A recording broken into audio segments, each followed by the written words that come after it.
Audio Jungle.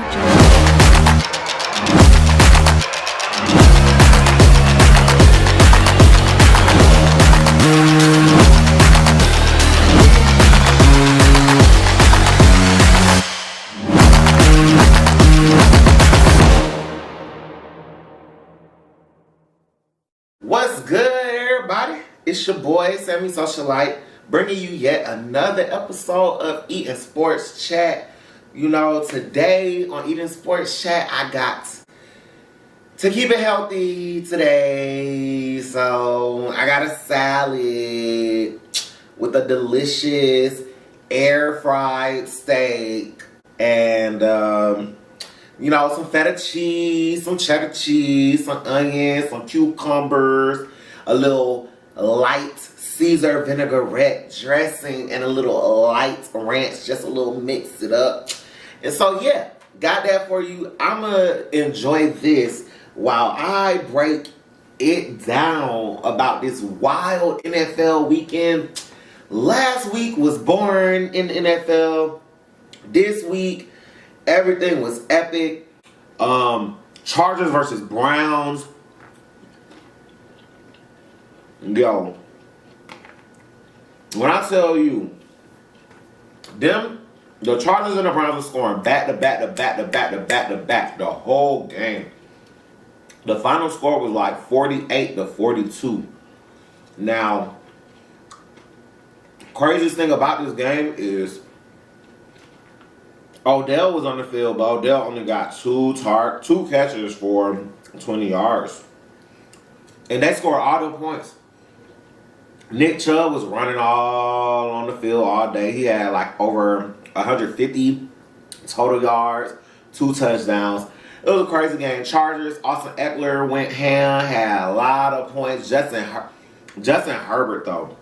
Justin Herbert was slinging the ball all across the field, everywhere. It was just a wild game. Chargers ended up pulling that off.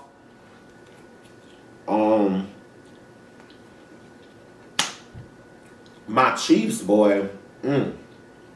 My Chiefs looking real ugly this season. Showing you that even having an MVP quarterback and all those weapons on offense don't mean nothing if you ain't got an offensive line and you don't got a defense. So, just throwing it out there. The Chiefs played the Bills. Bills blew them out. Patrick Mahomes threw 2 interceptions. Clyde Helaire-Edwards goes down with a knee injury. Tyreek Hill goes down with a knee injury. Travis Kelce went down with an injury. Just injuries all over the field. Bills look serious. They look for real. But we know Chiefs going to get it together. And we're going to see that matchup in the playoffs. I promise you. That's going to be a great rematch. Juju Smith, poor Juju, he separated his shoulder. He had surgery. He's going to miss the whole season. Prayers up to you, Juju. You know, people talk about how you TikTok and all that, but, you know, Juju, I rock with you off the field, on the field. You adult guy, wish you the best in recovery. Please go to California in recovery and do not stay in Pittsburgh. You deserve to go to Cali and heal yourself, bro. I look forward to watching it on Snap. Falcons, ooh. Them bums won the game. The Falcons had me woke at 9:30 a.m. on a Sunday morning for the first time since probably when I was going to church. But, you know, Falcons played the Jets. Jets sorry as hell, boy. And the Falcons won, but it was still scary. So, kudos to the Jets for making it scary. But, boy, do they suck. Kyle Pitts had his first 100-yard game.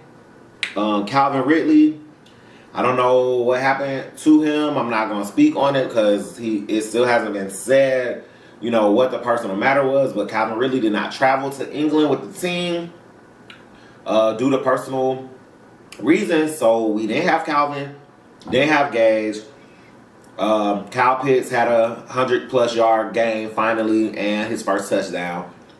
Shout out to Matt. He had a great game per usual.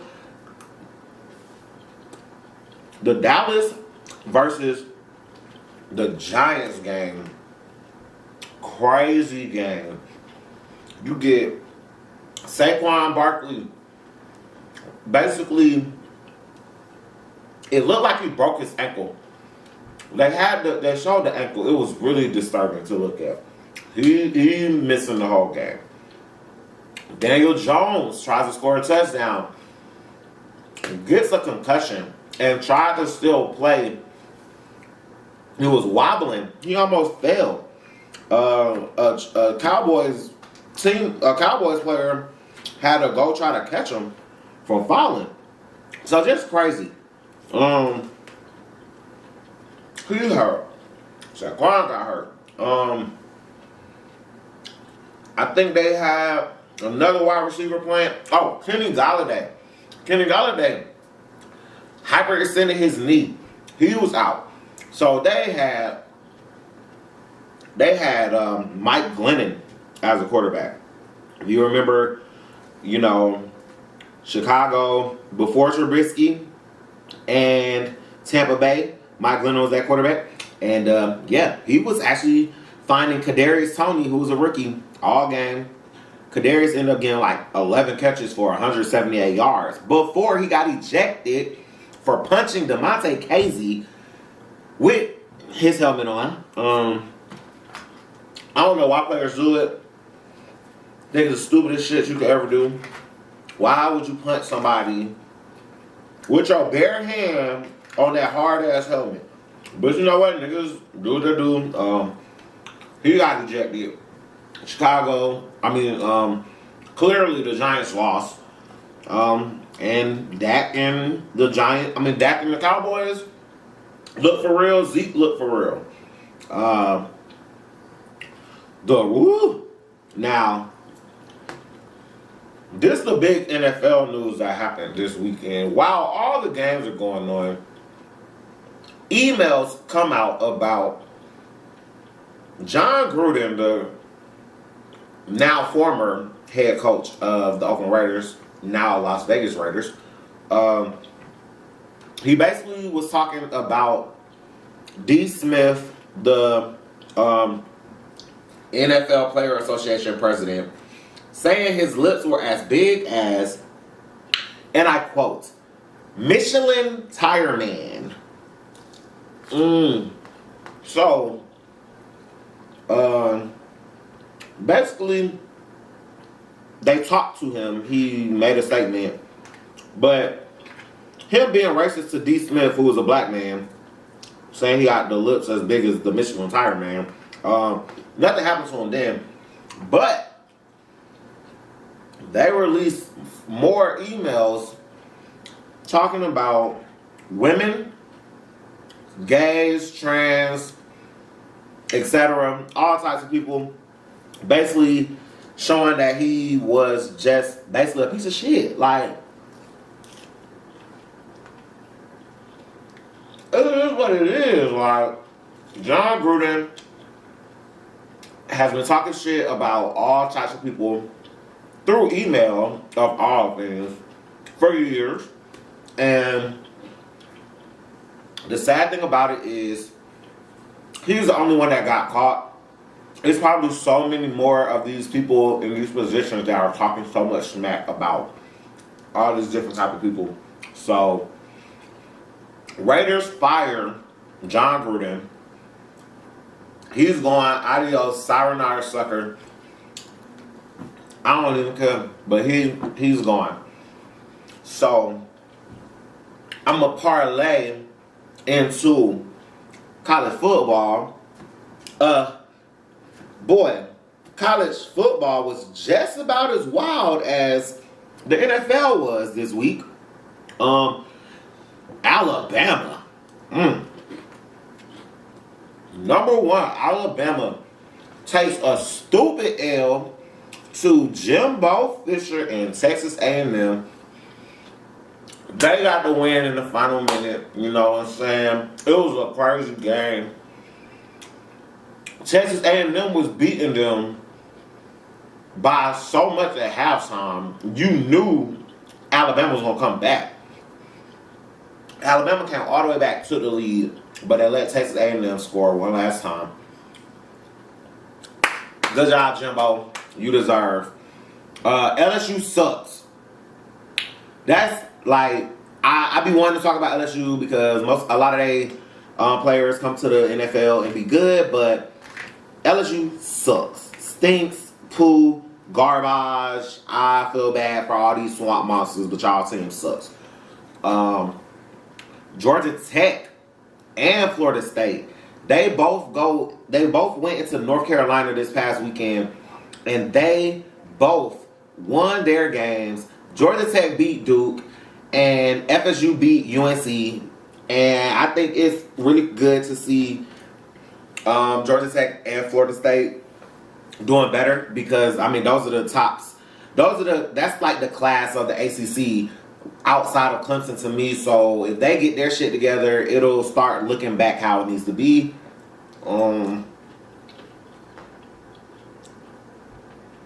UGA is the #1 team in America, and nothing disappoints me more than to see UGA be the #1 team in the country. But you know what? I've seen this before. And they're going to lose. So I didn't worry about it. Enjoy your #1. Might not be on Saturday. It might not be in 2 weeks. But Lord, they going to lose a game one of these days. And I'm just going to be happy and jumping for joy. Another wild game. Oklahoma beat Texas. Texas was winning. Like, they jumped up big. Oklahoma kept fighting. The quarterback got hurt. Ball in the backup quarterback. He's throwing a ball all over the field. They get the win. Hilarious to me, really. But, you know, shout out to them. Gotta do my favorite part of the show. My fantasy stars and bums of the week. So like I said, this week in the NFL was crazy on the field. And also crazy in fantasy, producing some of the highest scores we've seen all season across the board. It was very, very hard to pick the fantasy star of the week. So, since it was so hard, I'm going to start with the bum because, you know,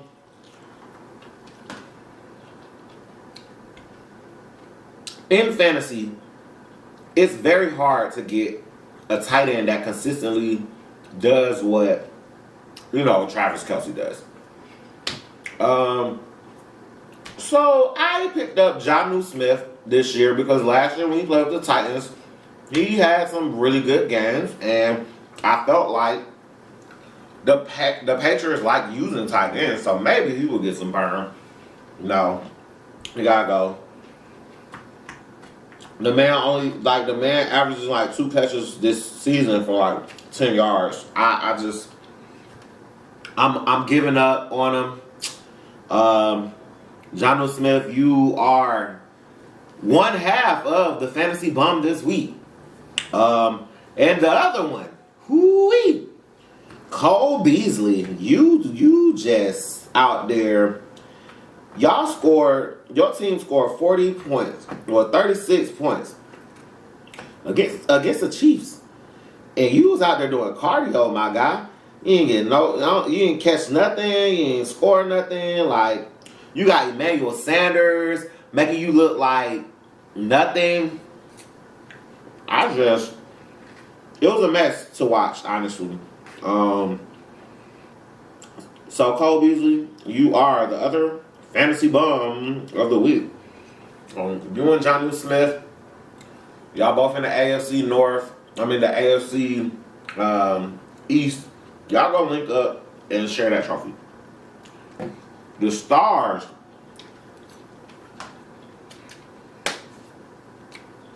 It could be Antonio Brown, who had 2 touchdowns and over 100 yards, or Mike Evans, who also had over 100 yards, 2 touchdowns. Or is it Devontae Adams, who had almost 200 receiving yards? Like, what? Derrick Henry, over 200 total yards, 2 touchdowns. Or Justin Herbert, who, like I said, was slinging the ball everywhere. I think he had 400 yards and 4 touchdowns. Jonathan Taylor of the Colts, almost 200 yards total from scrimmage, passing touchdown, running touchdown. He was great. Or you could be Hollywood Brown, 9 catches, 125 yards, 2 touchdowns, and a game-winning touchdown. Mark Andrews, almost 200 receiving yards, 2 touchdowns. But you know, I'm working my way up to just saying the fantasy star for this week is Lamar Jackson of the Baltimore Ravens. His team was down by 19 points at one point at halftime. 19 whole points. But guys, it was about to get real ugly, and they came back. They scored 4 touchdowns in a row, plus 2 2-point conversions to come back, win the game in overtime over the Colts on Monday Night Football. It was definitely an amazing Monday Night Football game, and Lamar had 504 total yards, over 400 yards passing, 4 touchdowns. Hey, man, kudos, Lamar. You are the fantasy star of the week.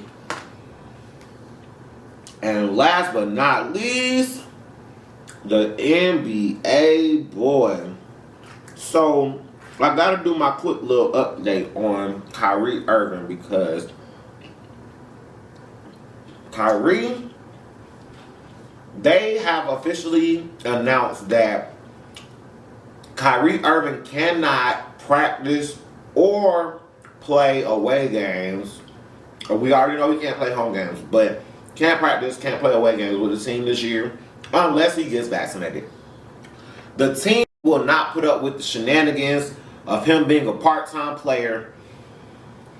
So now Kyrie has a decision to make.